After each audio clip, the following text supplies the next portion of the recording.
My name's Ryan Johnson, the co-pastor of Living Water Vineyard Church, and today's message is called Wading Through the Muck.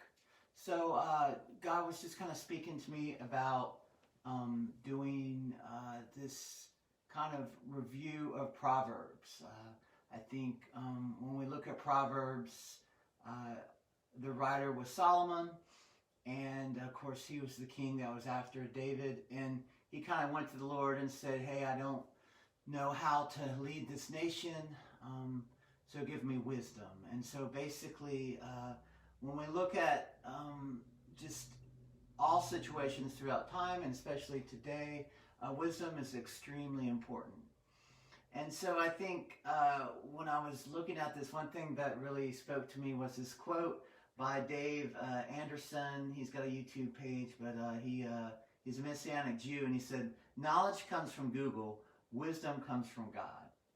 And so I think in this time that we're at with just so much knowledge at our fingertips, it's so easily to just Google things. It's so easy to go on to Wikipedia. And of course, Wikipedia, as we know, is changed and defined by everyone. So it's not necessarily wisdom, but it's knowledge. And so I think knowledge is definitely something that comes from God. So a couple things that knowledge isn't is knowledge doesn't look at all points of views. Knowledge doesn't look at history. And then knowledge doesn't necessarily put it in God's perspective. And so what's amazing about when we're searching for wisdom is we have this whole book that God inspired Solomon to write about wisdom. So I think in this present day, with all the different things going on, we want to argue with each other. We want to kind of point out our knowledge, our information, and yet I found that, especially when you're looking on Facebook and Instagram, whenever someone posts something, it's definitely at the point where they're not necessarily wanting a response or wanting someone to help them understand a different point of view. They're just posting what they believe. And so I think just kind of realizing that with all these posts, they're not necessarily teachable moments. And then a lot of times they're in a setting where we can't sit down one-on-one and talk to someone, and it just becomes this back and forth situation. But I think it is important with wisdom to be teachable. And so that's kind of the foundation of dealing with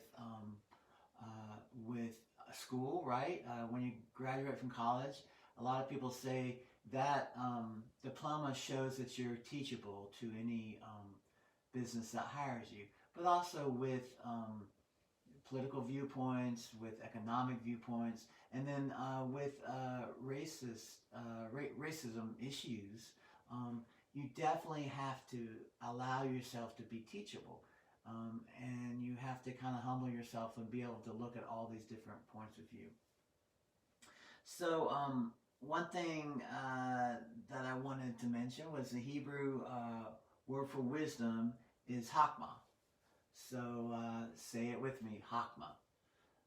And so when you're maybe hanging out with your friends and someone says something that doesn't make sense or is dumb, you can say, man, you lack Hakma. So Proverbs 1, this is in the NIV. And before we begin, Solomon, wrote this, and basically it's a great study for wisdom. And you can see in 1 Kings 4 through 29, where God granted Solomon wisdom after he asked for it. And what better wisdom can we draw our strength from than the wisdom of God? So the Proverbs of Solomon, son of David, king of Israel, for gaining wisdom and instruction, for understanding words of insight, for receiving instruction in prudent behavior. doing what is right and just and fair. And so I think in this time, what is right? What is just? What is fair? And of course, that's always, righteousness, what is right, what is just, what is fair, is always defined by the person, by the beholder, right? Are defined by the majority, are defined by the culture. And so what's awesome about Proverbs is it kind of breaks it down and it takes it out of allowing the majority to define this, or allowing, we as Americans to define this, but it shows how God defines this.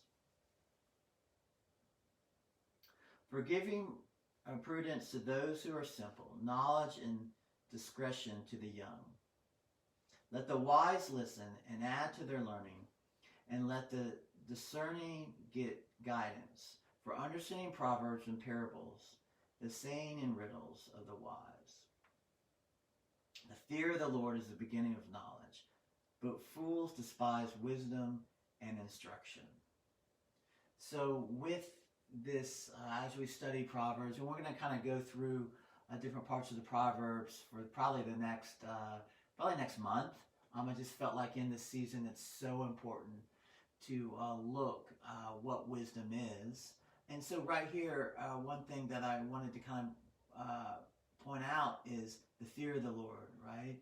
And it's this respect, where I think in certain cultures we don't really necessarily understand respect. In other cultures we definitely understand respect. But respect is knowing and acknowledging where someone else has gone through. Like, so if someone has a doctorate and someone's a doctor, because you respect them, you call them, Dr. Joe or Dr. Johnson or whatever when you see them at the clinic. And so respecting the Lord, respecting the reality that He created everything and that He is just amazingly powerful in who He is. But also, you can't have love without respect. You can't love your wife and not respect your wife. You can't love a good friend of yours and not respect them. So they're two things that are wrapped together.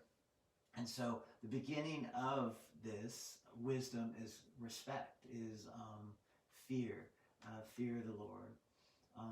And also, trying to be teachable, trying to continually put yourself in this place of being teachable. When someone says something and you just, kind of get rubbed the wrong way, and instead of just speaking out in your own experience, look at it a different way. Say, well, I haven't walked in their shoes, so let me research what they're talking about, or let me try to understand where they're coming from.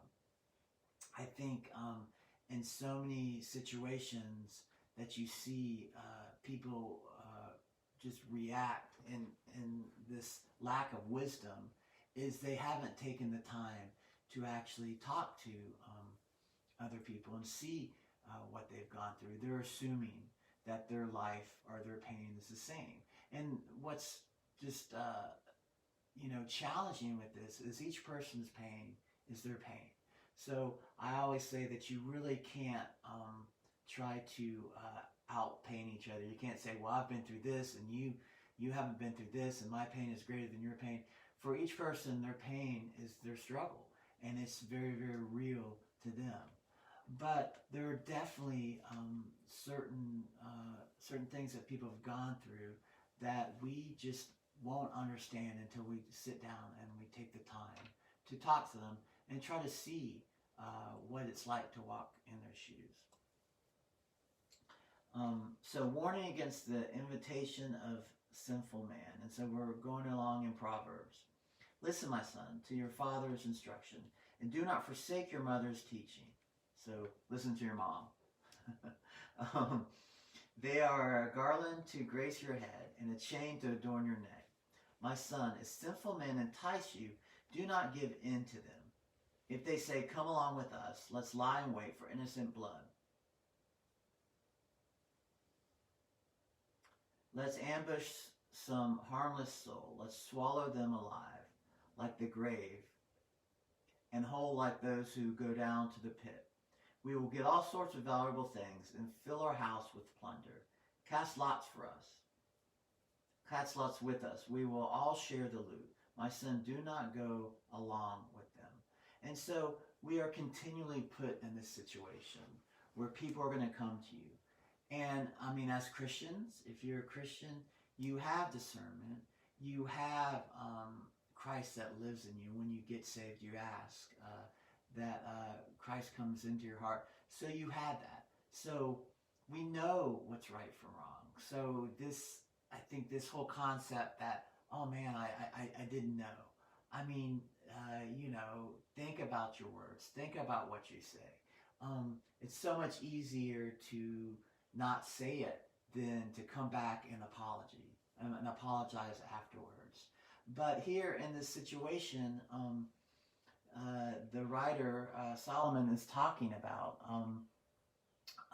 this situation, being tempted to follow other people's vision, to follow this path of destruction, kind of the mob mentality where these people are doing these things, I'm going to jump on board. So I think it's so important as we go through Proverbs and as we look at these different things to allow the scriptures to find wisdom, allow the scriptures to basically break down what Google calls knowledge, right? And even our own knowledge. So many times I've found that my arrogance has kept me from allowing God to speak to me and to really grow my wisdom. And so I think, especially in this climate and just the racial tension that we have, there's just so much arrogance where people just assume they know what other people have been through without even sitting down and asking, without even just saying, hey, tell me your story, tell me what it's like to walk in your shoes. So I'm really excited about going through the book of Proverbs. We'll kind of hit different points. So I really appreciate you guys tuning in. We're doing this at 10 o'clock a.m. Every Wednesday. My name's Ryan Johnson, co-pastor, and this is Caffeine for the Soul.